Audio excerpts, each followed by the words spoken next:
Hello madlang people, kumusta po kayo? Sana nasa mabuting kalagayan po kayo. For today's video, magluluto po ako ng beef steak. So ito na po, hinahanda ko na po yung aking beef steak. Imamarinate ko po siya. Pinahiwa ko na po yung karne sa palengke ng pang beef steak na pinalapad na manipis. 2 kilo po binili ko na beef steak. Kahit 2 lang po kami kakain, 3 pala. Kasi paborito ko pong ulamin ay ang beef steak talaga. So ayan, naglalagay na ako ng 10 pirasong kalamansi. Malalaking kalamansi po ang nilagay ko dyan, at saka maglalagay na rin ako ng 1 cup na toyo or soy sauce. Pero hindi ko pinuno yung cup ng toyo, guys. Baka kasi umalat pag nasobran sa toyo. At naglalagay na rin ako ng paminta powder, at isunod na natin ang garlic powder. Ayan.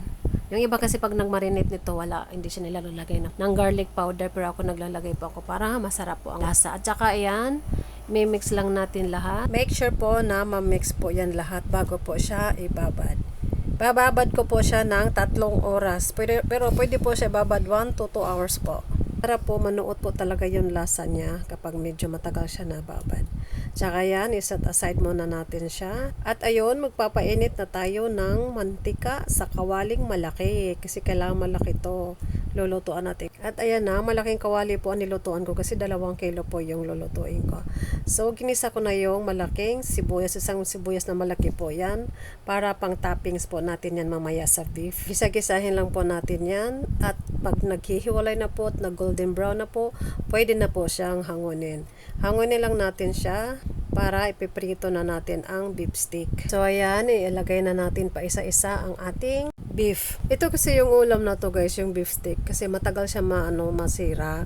Sa fiesta sa amin sa probinsya, ito madalas ako magluto. At saka, itong beef steak talagang maunang maubos. Aside sa mga dessert na mauubos din, sa ulam, ito yung pinakauna talaga na madaling maubos yung beef steak ko talaga. Kasi maraming magkakagusto. Tsaka matagal din siya masira, lalo na po nakalagay sa ref. Mga ilang araw mo rin siya makain kasi hindi basta-basta masisira talaga ang beef sticks. Kasi wala siya ibang sahog, kundi yung toyo lang at saka kalamansi. Kaya matagal siya maubos. Tsaka masarap din sa pulutan, kaya ganun. At yan, nilagay na natin ang pinagmarinita ng karne. At saka naglalagay rin ako ng konting tubig para papakuluan po siya hanggang sa lumambot po yung karne. Huwag masyadong madaming tubig, konti-konti lang po. At ayan na, kumulo na siya. Ang bango-bango talaga. Ang bango-bango ng beef steak ko. At ang yummy-yummy na. Oh, ayan, wala na siyang tubig, guys. Saka malambot na po yung karne. Sobrang tender na po yung karne.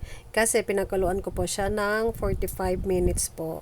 Mabot pa nga ng 1 oras kasi gusto ko malambot. Diyan naglalagay nga pala ako ng konting mantika dyan para igisa ang bawang para medyo mabango. May bawang naman siya nilagay ko nung nagmarinate ako, pero mas masarap kapag dagdagan siya ng bawang tsaka konting mantika.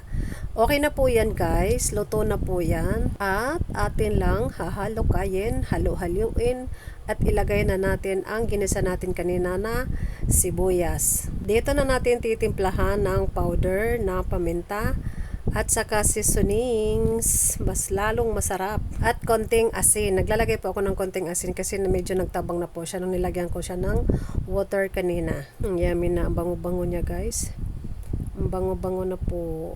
Ayan, yung kawali ko. Maganda talaga magluto pag malaking kawali kasi comfortable ako maghalukay. So, okay na po yan, guys. Luto na ang aking beef steak. Thank you for watching. Sana po nag-enjoy kayo. Bye-bye.